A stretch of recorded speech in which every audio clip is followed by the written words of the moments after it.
나는 왜 한국에 태어나지 못했을까? 여기 출근 시간에 힘겹게 눈을 뜬 일본의 한 여성이 있습니다. 원룸의 방 한 구석에서 한숨을 내쉬며 겨우겨우 출근 준비를 하고 있는데요.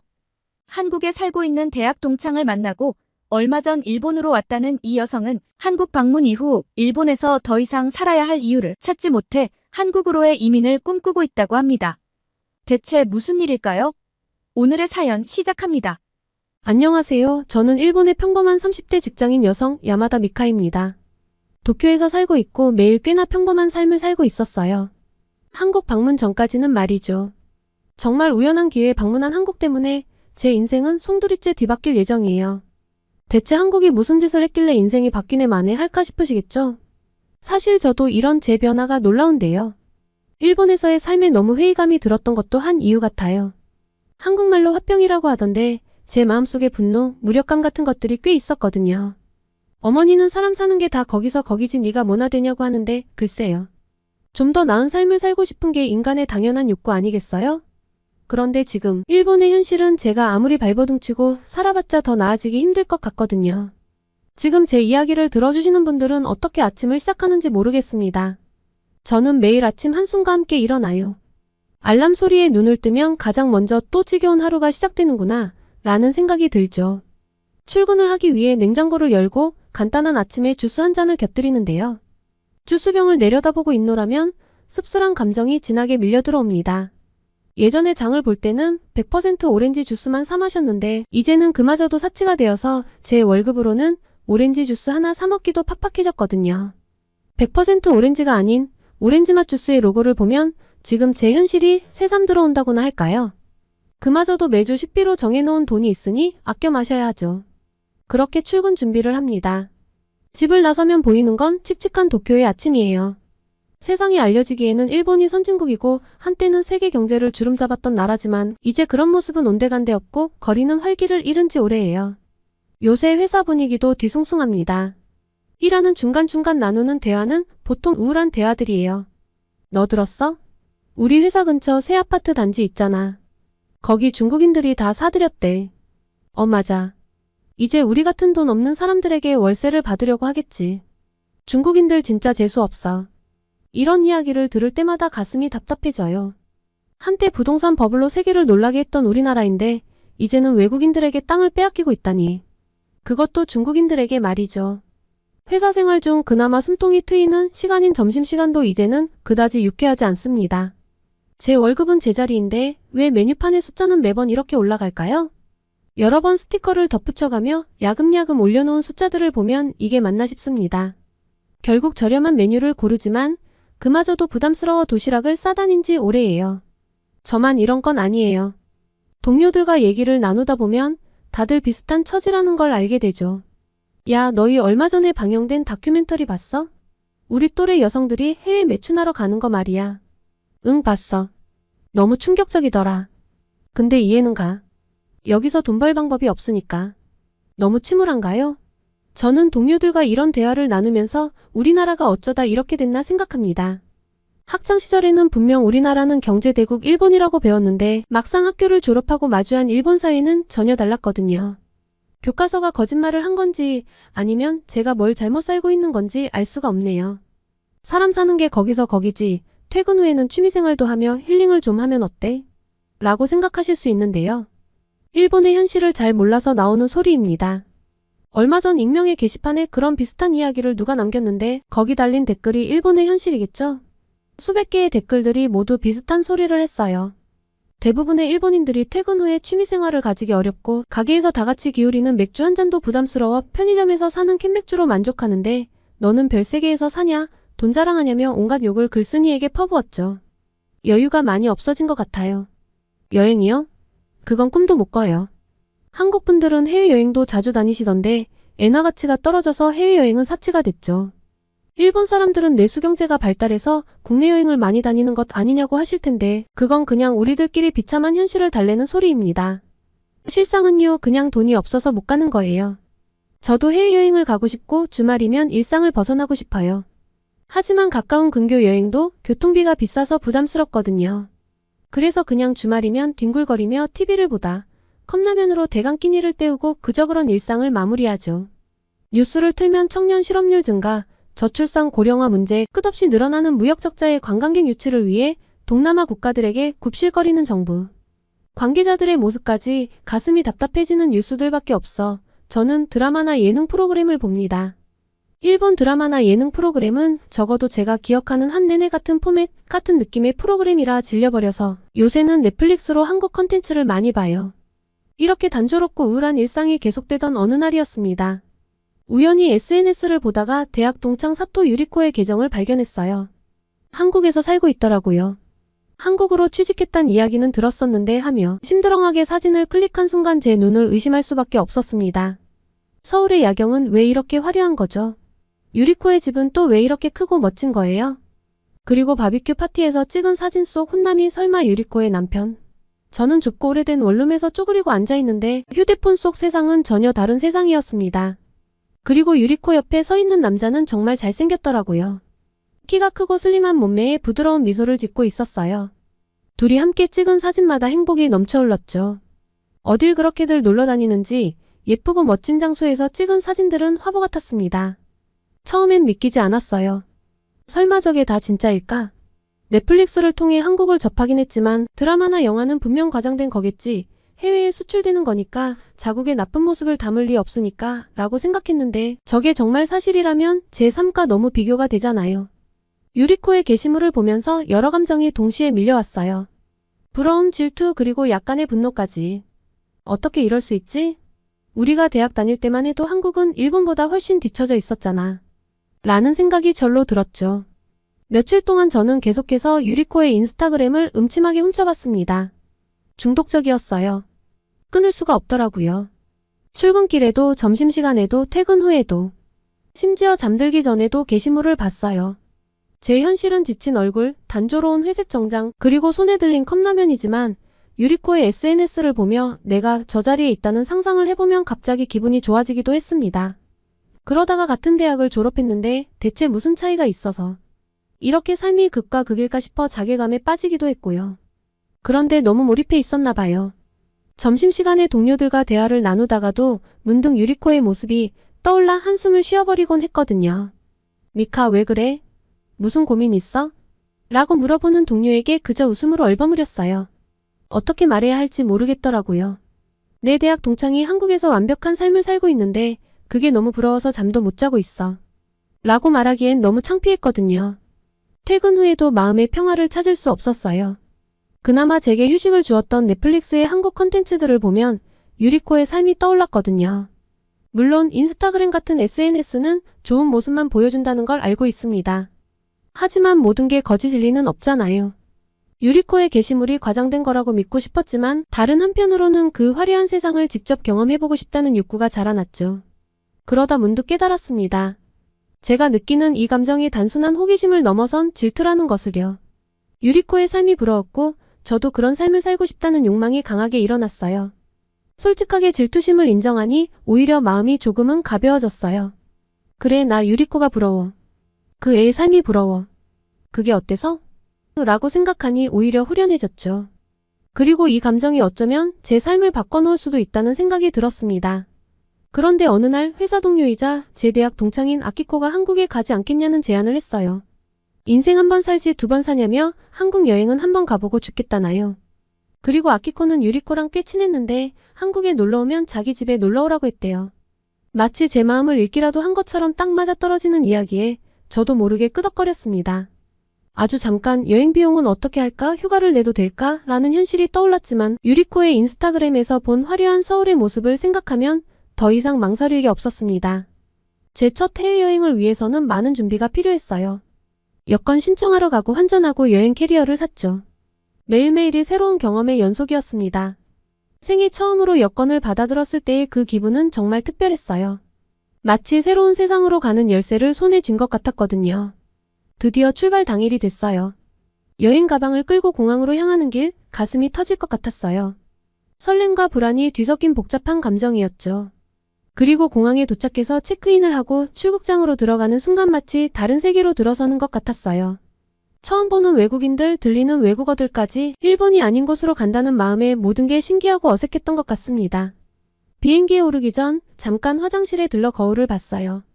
거울 속 제 모습은 긴장한 듯 보였지만 동시에 뭔가 달라 보이기도 했어요. 조금은 자신감 있어 보이는 제 모습에 살짝 미소가 지어졌죠. 비행기가 이륙하는 순간 저도 모르게 눈물이 났어요. 기쁨, 두려움, 설렘? 뭐라고 표현해야 할지 모르겠는 감정이었어요. 하지만 한 가지 확실한 건 이 여행이 제 인생을 바꿀 거라는 직감이 들었다는 거예요. 창밖으로 보이는 구름을 바라보며 생각했어요. 이제 시작이야, 미카. 새로운 모험이 기다리고 있어. 그렇게 저의 첫 해외여행 그리고 새로운 인생의 장이 시작됐습니다. 그리고 이 설렘은 곧 충격으로 바뀌었습니다. 인천공항에 내리자마자 보인 건 별세계였거든요. 학창시절 배웠던 일본보다 뒤처진 한국이란 이미지가 순식간에 무너져 내렸죠. 일본 공항보다 훨씬 크고 좋은 시설에 외국어로도 소통이 전혀 어렵지 않은 직원들, 빠른 일처리까지. 저는 어버버버하며 춘뜨기 마냥 겨우겨우 공항버스를 타러 갔습니다. 그리고 버스를 타고 서울로 향하는 동안 창밖 풍경의 넛을 잃었어요. 빼곡히 들어선 고층 빌딩들, 세련된 디자인의 건물들까지 칙칙한 도쿄와는 차원이 다른 생동감이 느껴졌어요. 유리코의 SNS에서 봤던 바로 그 생동감이었죠. 첫날부터 서울 곳곳을 돌아다니며 쇼핑몰, 식당, 카페를 가봤어요. 넷플릭스에서 본 것보다 더 화려하고 활력이 넘치는 모습에 넷플릭스가 결코 과장이 아니란 걸 깨닫고 놀랐는데 사실 더 놀라운 게 있었습니다. 제가 거리를 걸으며 한국 사람들을 관찰했거든요. 그런데 다들 세련되고 스타일리시한 옷차림인 거예요. 표정들도 다들 자신감 넘치는 모습이었습니다. 특히 한국 남성들의 모습에 눈길이 갔죠. 키가 크고 잘생긴 데다 패션 감각도 뛰어나 보였어요. 피부도 좋고요. 여기가 강남이라 그럴 수 있다고 친구들이 이야기를 했지만 제 귀에 들어오지 않았죠. 그러다가 한순간에 기분이 확 나빠졌습니다. 제 전 남자친구가 떠올랐거든요. 구부정한 자세, 촌스러운 옷차림, 뻐드렁니, 지저분한 피부. 한국 남성들과 비교하니 갑자기 우울해졌죠. 그러다가 유리코 생각이 났습니다. 내일 유리코 부부를 만나기로 했거든요. 대학을 다닐 때 유리코는 저보다 인기도 없고 공부도 못했는데 대체 어떻게 한국에서 이렇게 인생을 바꿔버린 건지 그 비밀이 곧 풀린다는 생각에 두근거렸죠. 유리코가 어땠냐고요? 처음에 못 알아봤어요. 제가 기억하던 모습과는 완전히 달랐거든요. 세련된 옷차림에 자신감 넘치는 표정, 그리고 활기찬 목소리까지 연예인을 보나 싶은 느낌이었어요. 하지만 진짜 충격은 유리코의 남편이었습니다. 키가 크고 잘생긴 데다가 세련된 옷차림까지 SNS가 과장이 아니더라고요. 그런데 외모보다 더 놀라웠던 건 그의 태도였어요. 유리코를 대하는 모습이 너무나 상냥하고 자상했거든요. 등장할 때부터 유리코의 가방을 들어주는 모습부터 심상치 않더라니. 여보, 이 음료수는 제가 들고 갈 테니까 가서 친구들과 이야기 나눠요. 오래간만이잖아. 말 한마디 한마디가 너무나 자상해서 꿀이 뚝뚝 흘렀습니다. 제 전 남자친구와는 전혀 다른 모습이었죠. 다정하게 손을 잡고 걸어가는 그들의 뒷모습을 보며 자괴감이 밀려왔어요. 나는 왜 이런 사람을 만나지 못했을까? 그날 밤 호텔방에 혼자 누워 생각에 잠겼어요. 이번 여행을 통해 제가 알던 세상이 완전히 뒤집힌 것 같았죠. 한편으로는 부러움과 질투, 또 한편으로는 분노와 자괴감이 몰려왔어요. 왜 일본은 이렇게 변하지 못했을까? 왜 나는 이런 세상을 몰랐을까? 하지만 동시에 작은 희망도 생겼어요. 아직 며칠의 여행이 남았고 이 기회를 통해 뭔가를 배워갈 수 있을 것 같았거든요. 변해야겠어. 이대로 살다 죽을 순 없지. 잠들기 전 마지막으로 중얼거렸어요. 이 여행이 끝나면 꼭 새로운 사람이 되어 있을 거예요. 다음날 저녁, 저와 친구들은 유리코 부부의 초대로 저녁 식사를 하기 위해 송파의 한 아파트 단지로 향했습니다. 남편이 저희에게 한국 집밥을 꼭 대접해드리고 싶다고 했다나요. 지하철역과 가까운 아파트역은 웅장한 성인 줄 알았습니다. 대체 뭐가 이렇게 높지? 그리고 비웃으실 수 있는데 입구를 찾지 못했어요. 대체 어떻게 들어가야 하는지 우왕좌왕하다가 유리코에게 연락을 했죠. 보안카드에 빠르고 깔끔한 엘리베이터까지 일본의 일반적인 주택과는 너무나 차이가 나서 몸을 어디다 둬야 할지 모르겠더라고요. 그리고 집에 들어선 순간 저는 다리에 힘이 풀렸습니다. 뭐가 이렇게 넓고 크지? 친구들이 집이 넓고 좋다고 감탄하니 유리코가 웃으며 말했어요. 여기가 85제곱미터야. 한국에선 평범해. 이거 큰 평수가 아닌데 부끄럽네. 촌티를 안 내려고 했는데 자꾸 촌스러워지더라고요. 가전제품도 너무 크고 좋았어요. 일본에서는 볼 수가 없는 크고 좋은 제품들이어서 놀랐죠. 전자동 블라인드에 음식물 쓰레기 처리기까지. 유리코 남편은 회사원이랬는데 대체 어떻게 이렇게 재벌 같은 삶이 가능할까요? 하지만 뭐니뭐니 해도 놀라운 건 남편이었습니다. 이런 걸 유니콘이라고 하나요? 유리코가 자기는 한식에 서툴러 저녁 식사를 남편이 다 차렸다는데 일본에서는 말이 안 되는 모습이었거든요. 앞치마를 두른 채 요리하는 남편이라니. 제 전 남자친구가 떠올랐어요. 요리는커녕 설거지도 안 하던 그와 달리 유리코의 남편은 요리에 청소까지 척척 해내더라고요. 우리 남편이 정말 자상하지 않아? 유리코가 자랑스레 말했어요. 한국 남자들이 다 이런 건 아니지만 요즘엔 집안일을 돕는 게 당연하대. 평등한 관계를 중요하게 여기거든. 유리코는 한국의 행정 시스템에 대해서도 자랑했어요. 있잖아 미카. 여기선 주민등록등본 같은 서류를 온라인으로 바로 받을 수 있어. 일본에선 아직도 관공서에 가서 기다려야 하지? 그 말을 듣고 우리나라의 느린 행정 처리가 떠올라 한숨이 나왔어요.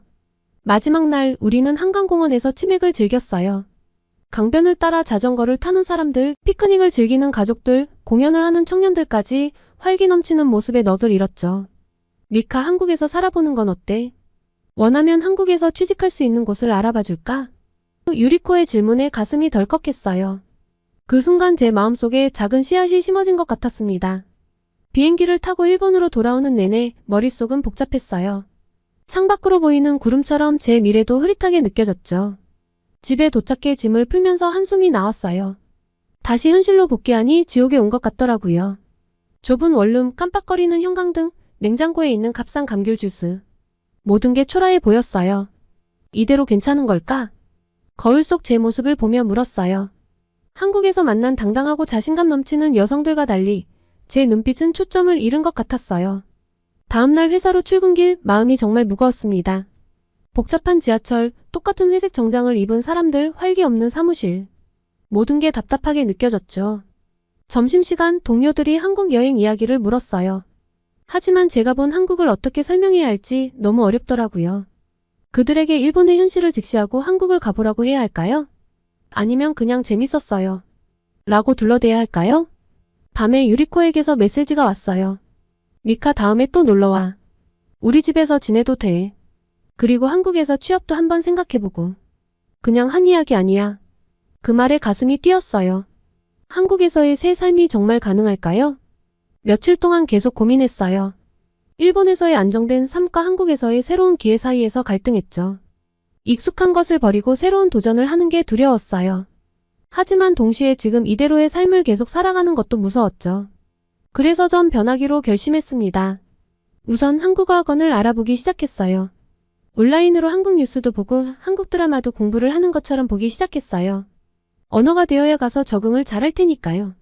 남들이 보기엔 작은 변화겠지만 이게 제 인생의 전환점이 될 수 있을 거란 희망을 품고 더 이상 예전의 제 모습으로 살지 않기 위해 저는 지금 노력 중입니다. 유창한 한국어로 한국에서 새 삶을 사는 제 모습을 꿈꾸면서요. 언젠가는 일본어가 아닌 한국어로도 제 이야기를 전할 수 있겠죠?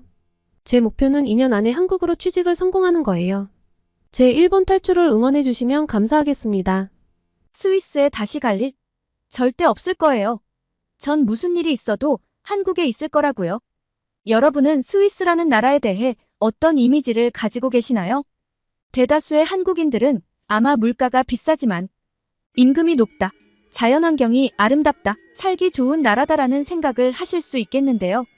오늘 사연의 주인공은 우연히 한국을 한번 방문한 뒤 스위스에서 한국으로 오기 위해 갖은 노력을 했고 드디어 꿈을 이루게 되었다고 합니다. 그토록 한국에 오고 싶었던 이유가 무엇일까요? 오늘의 사연 시작합니다. 안녕하세요.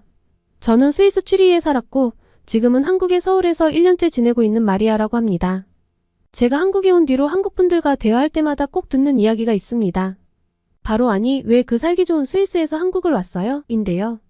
이런 이야기를 들을 때마다 저는 엄청 당황스러웠는데요. 알고 보니 한국에서 스위스 이미지가 참 좋더라고요. 물론 어떤 면에서는 살기 좋은 나라는 맞습니다. 저도 제 조국인데 무작정 다 나쁘다, 싫다고 이야기할 리는 없잖아요. 그런데요, 한국에 비하면 정말 불편한 점이 많고 답답한 것들이 많아요.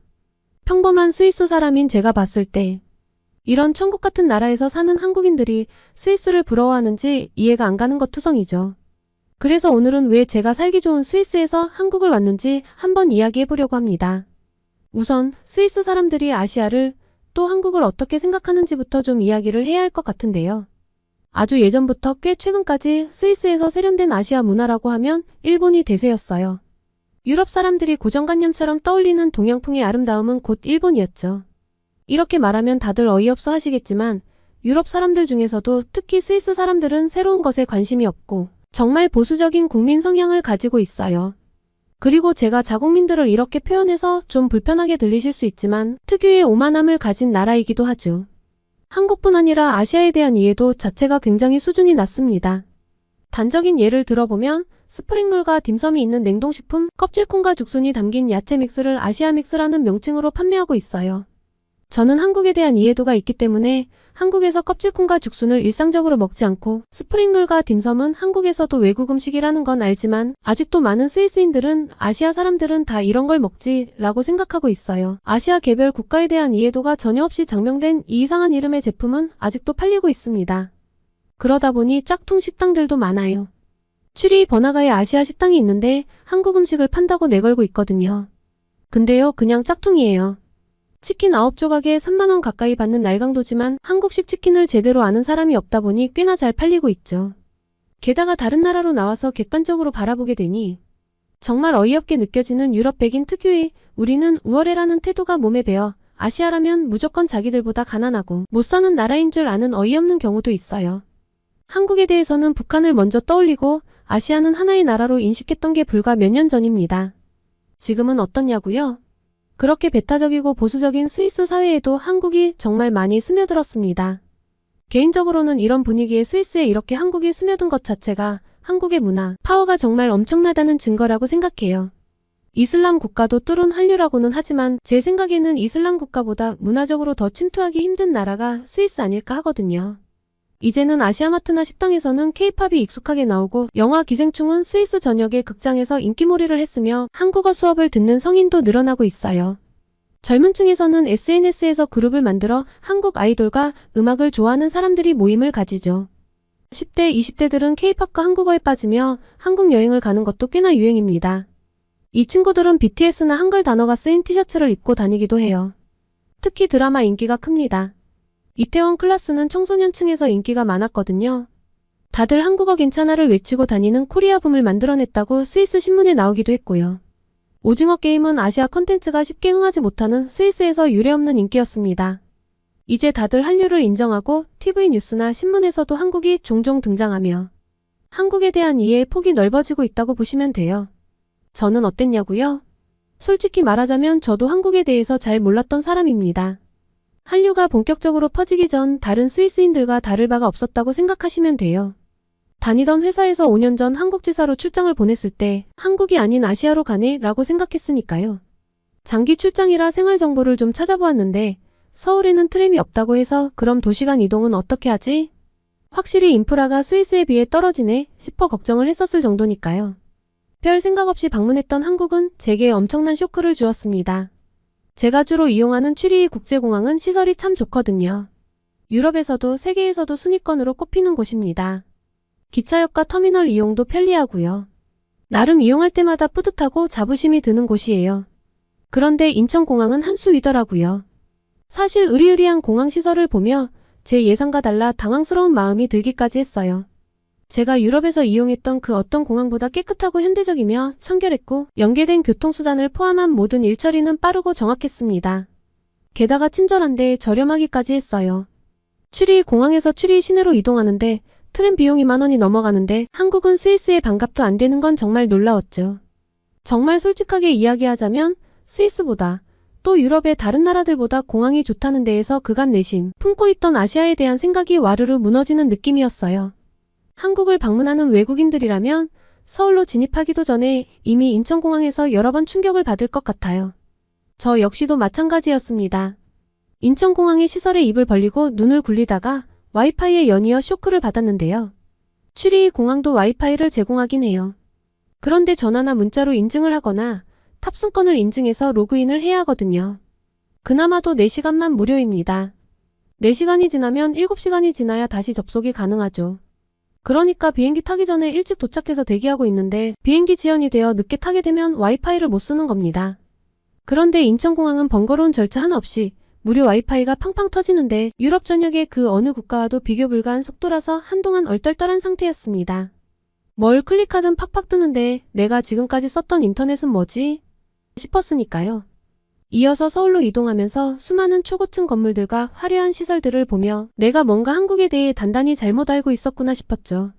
그리고 한 달간 한국을 경험하며 저는 한국에 푹 빠지게 되었습니다. 처음에 가장 놀라웠던 건 24시간 편의점, 늦게까지 여는 마트와 식당 등 생활 전반이 너무나 편했단 거예요. 출장 기간 중 한국 동료들이 제게 알려준 한국어 중에 불금, 불토 같은 단어가 있었거든요.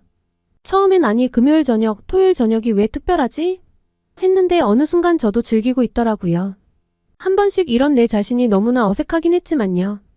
아니 스위스 사람들은 저녁에 놀지도 않아? 라고 생각하실 텐데요. 한국같이 퇴근 후 쇼핑을 하거나 놀거나 식사를 하는 건 스위스에서는 정말 힘든 이야기입니다. 저녁 7시가 되면 모든 마트와 상점이 문을 닫거든요. 하다못해 기차역에 있는 편의점 같은 것도 다 닫아요. 저녁거리가 없다면 저녁 7시 전에는 무조건 장을 봐야 해요. 스위스에서 제 직장은 집까지 30분 정도였는데 6시에 퇴근해서 집에 가서 짐을 놓고 장을 보러 가면 너무 빠듯하니 어떤 걸 사놔야 할지 미리 계획을 세워놓고 퇴근하자마자 빠르게 달려가서 계획한 대로 장을 봐야 합니다. 그리고 하나의 슈퍼마켓에서 모든 걸 살 수 없을 경우는 특히 동선을 잘 짜야 하고요. 그래도 그나마 목요일은 저녁 8시까지 슈퍼마켓이 열어줘서 일주일 중 한 번쯤은 그나마 조금 여유가 있었네요. 정작 해는 9시는 되어야지는데 아직 해가 쨍쨍한 7시에 이렇게 모든 상점이 문을 닫아버리니 가끔 계획이 어그러지는 날은 곤란한 적이 많았습니다. 제가 이런 이야기를 하면 한국분들은 머리 위에 물음표가 수백 개 올라오실 텐데요. 우선 새벽 배송 시스템을 떠올리시겠죠? 택배도 2주씩 걸리는데 새벽 배송이라니 당연히 스위스에 그런 건 없고요. 퇴근하면서 식당에서 밥 먹거나 배달해서 먹으면 되잖아 라고 말씀하실 분들도 계실 텐데 스위스의 살인적인 외식 물가를 생각하면 불가능한 일이에요. 맥도날드 세트 메뉴가 3만 원이 좀 넘고 배달 가능 음식점도 드문 데다가 배달 가능 금액이 7만 원이 넘어야 하는데 어떻게 편하게 먹겠어요. 그래서 스위스 사람들은 생일이나 기념일 말고는 외식을 거의 안 해요. 아니 못하죠. 그래도 일찍 퇴근해서 저녁밥 해먹고 쉬는 거 아니냐라고 생각하실 수 있는데 할 일의 양은 정해져 있으니 집에 도착하고 불편한 책상 앞에 앉아 허리를 혹사해가며 작은 노트북으로 일을 더 해야 할 뿐이죠. 아, 주말에 장을 보고 여유를 즐기면 안 되냐고 하실 분들을 위해 말씀드리면 그나마 토요일 저녁 6시까지만 즐길 수 있습니다. 토요일은 오후 6시면 온 도시가 셧다운된다고 보시면 돼요. 문을 연 곳이 없으니 셧다운이라고 표현해도 딱히 틀린 표현은 아닌 것 같네요. 그리고 이 셧다운은 일요일에 풀리는 게 아니라 월요일에 풀려요. 일요일은 거리에 사람도 없고 완전 유령 도시가 됩니다. 그러니까 주중에 필요한 일들은 저녁 7시까지는 무조건 해결해야 하고 주말에 일을 보려면 토요일 6시 전까지는 다 처리해야 하죠. 그런데 한국에 오니까 밤늦게까지 너무나 즐길 것도 많고 생동감이 넘치는 거예요. 주말에 쇼핑도 하고 여유있게 놀러가서 맛있는 것도 먹을 수 있고 외식도 할 수 있다니 정말 환상적이죠. 게다가 글을 쓰고 있는 지금도 침이 고이는데요. 한국의 음식들은 정말 최고라고 생각해요. 스위스 사람들이 먹는 음식들은 사실 굉장히 밋밋하고 특색이 없어요. 주로 먹는 게 고기, 감자, 빵, 파스타, 피자, 샐러드 정도입니다. 심지어 베이커리류도 종류가 많지 않죠. 감자와 고기, 시금치를 올린 스위스의 일반적인 가정식을 보면 한국 분들은 아마 절로 미간이 찌푸려지실 거예요.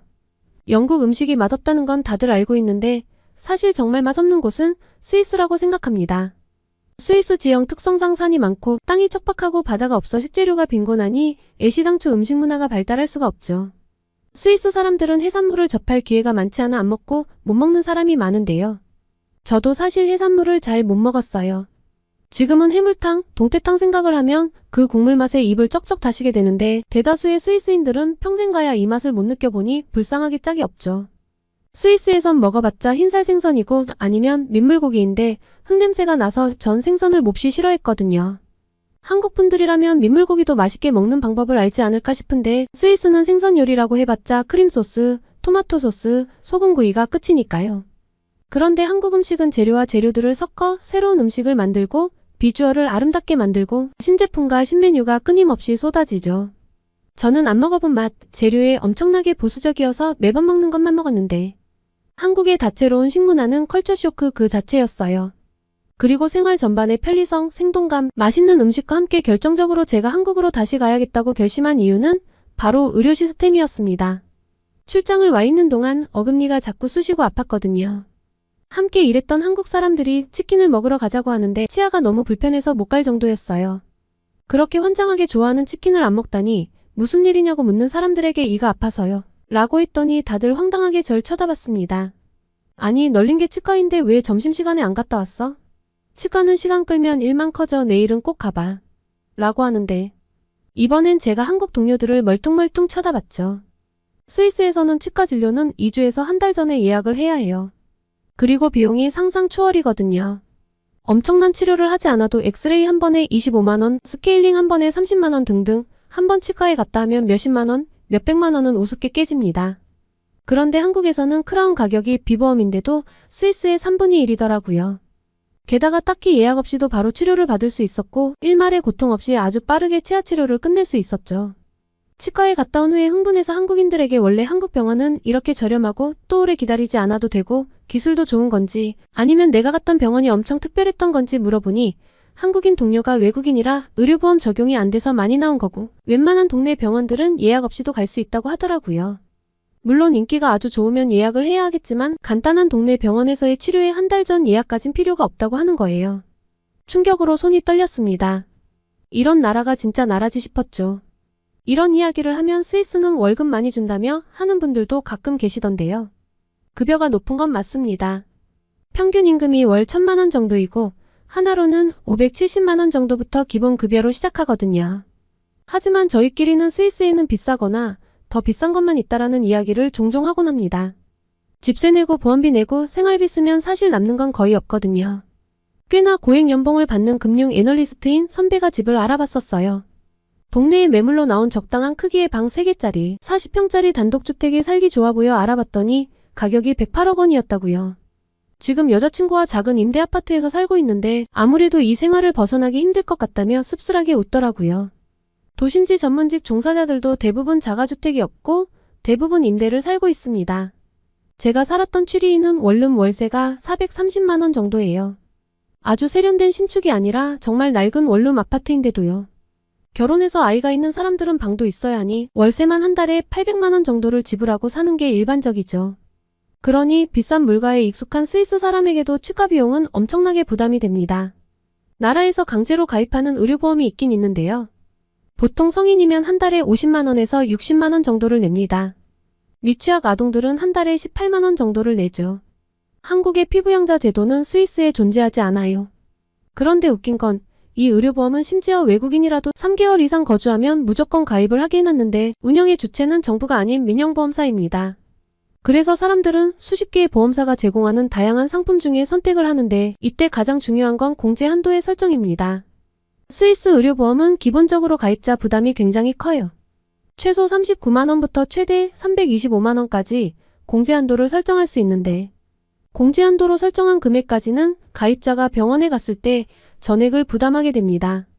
공제 한도를 넘어선 의료비가 나오면 가입자는 청구 금액의 10%를 내고요. 공제 한도가 낮으면 당연히 매달 보험료는 올라가고 한도가 높으면 보험료가 내려갑니다. 이렇게 가입자 부담이 큰 이유는 시스템 남용을 막기 위해서라는데 남용하기에는 병원비가 너무 비싸요. 두드러기가 나서 피부과에 갔는데 별 문제 없다란 말을 듣고 나오는데 걸린 시간은 딱 3분 그리고 8만 원이 청구가 되는데 어떻게 남용을 하겠어요? 제일 문제는 옵션으로 빠져있는 치과입니다. 사실 한국에서 탈이 났던 그 치아도 제가 비용 부담 때문에 치료를 미뤄놨던 게 다시 탈이 났던 건데요. 염증도 많고 신경치료도 필요한 치아가 6개이고 이거저거 따지더니 제게 청구된 비용은 1,560만 원이었습니다. 미친듯이 전화를 돌리고 인터넷을 찾아 싸다고 소문난 병원을 찾아갔는데 700만 원을 부르더라고요. 이러니 가까운 프랑스나 독일로 치과 진료를 받으러 가죠. 거기는 스위스 반값이거든요. 문제는 스위스 사람들이 치과 진료를 받으러 하도 가는 통에 예약을 해도 2달을 기다려야 한다는 거죠. 그래서 치료를 못하고 있었어요. 스위스의 살인적인 집값, 국민 부담이 큰 의료 시스템, 불편한 생활상들이 한국과 하나하나 비교가 되니 정말 못 살겠더라고요. 한국을 몰랐다면 모를까 어떻게 이걸 다 알고 계속 스위스에서 살겠어요? 출장이 끝나 스위스로 돌아가는 길, 정말 도살장에 끌려가는 소가 이런 기분일까 싶었습니다. 하지만 이대로 주저앉을 수는 없죠. 길을 쓰고 다시 한국으로 갈 방법을 찾았습니다. 이직을 할 준비까지 끝마쳤었는데 다행히 한국지사로 발령을 내달라는 제 요청을 받아줘서 이직까지는 가지 않아도 됐습니다. 중간에 코로나 때문에 모든 게 수포로 돌아가는가 싶어 절망에 빠지기도 했는데 다행히 작년 초 이맘때 한국 땅을 밟을 수 있었죠. 얼마나 감격스럽던지요. 그리고 한국에서 본격적으로 살면서는 정말 스위스를 떠나오기 잘했다는 생각뿐입니다. 역시 한 달은 너무 짧았어요. 그리고 한 달간 한국을 경험했지만 그건 아주 단편적이었구나라는 것을 느끼는 요즘입니다. 아주 소소하게는 뭐든 종이 우편으로 날아와 며칠씩 기다려야 하는 스위스와 다르게 한국은 휴대폰 인증 같은 것을 통해 제까닥 일을 처리할 수 있다는 것도 참 좋아요. 당장 교통카드만 해도 한국은 바로 살 수 있어서 얼마나 편한데요. 스위스는 직접 오피스에 방문해서 신청해도 임시 탑승권을 주고 실물 카드는 우편으로 보내주거든요. 스위스에서는 그냥 그러려니 하고 살았는데 한국에 와서 보니 한국의 모든 것들이 가장 최적의 효율성으로 맞춰져 있구나 싶은 거예요. 한국과 비교하면 스위스는 대체 왜 그러고 살까 싶은 순간들이 너무 많은데 한국에 대한 제 감상을 들을 때마다 한국 동료들이 경악하는 것도 이제는 다들 즐기고 있어요. 예를 들어 내 한국집은 방충망이 있어서 좋아 라고 했더니 다들 경악하는 그런 순간들이죠. 스위스는 집에 방충망이 없어서 손바닥만한 거미가 집으로 들어오거든요. 한국 동료들이 경악할 때마다 저는 웃기면서 좀 슬프기도 한데 이런 걸 한국 사람들이 우프다라고 한다는 것도 배웠어요. 온 지 겨우 1년째이지만 반 한국인이 된 느낌입니다. 머나먼 외국인데 어쩜 이렇게 마음에 쏙 드는 나라가 있을까 싶어요. 같이 일하는 동료들도 정말 열심히 일해서 저도 같이 의욕이 올라오는데 이래야 사람 사는 거지 싶은 요즘입니다. 역동적이고 살아있는 나라이고 변화가 빨라서 생동감 있는 삶이 가능한 한국이 너무나 사랑스러워요. 비린내 나는 삼각김밥 하나에 6,000원, 세탁소가 6시에 닫아서 드라이를 맡길 수 없는 곳, 스위스로는 절대 돌아가지 않을 거라는 결심으로 요새 열심히 한국어 공부 중인데요. 언젠가 유창한 한국어로 다시 한번 한국 생활의 감상을 전하겠습니다. 오늘은 일본의 현실에 지쳐가던 직장 여성이 한국 남성과 결혼해 한국의 생활을 엿보고 큰 충격을 받은 이야기, 그리고 스위스의 여성이 한국에 와서 한국의 생활상을 보고 이민을 결심한 이야기, 이렇게 두 가지 사연을 전해드렸습니다. 오늘의 사연이 마음에 드셨다면 구독과 좋아요를 눌러주세요. 여러분의 구독과 좋아요는 계속해서 좋은 사연을 소개할 수 있는 힘이 됩니다. 이상 감동저장소였습니다.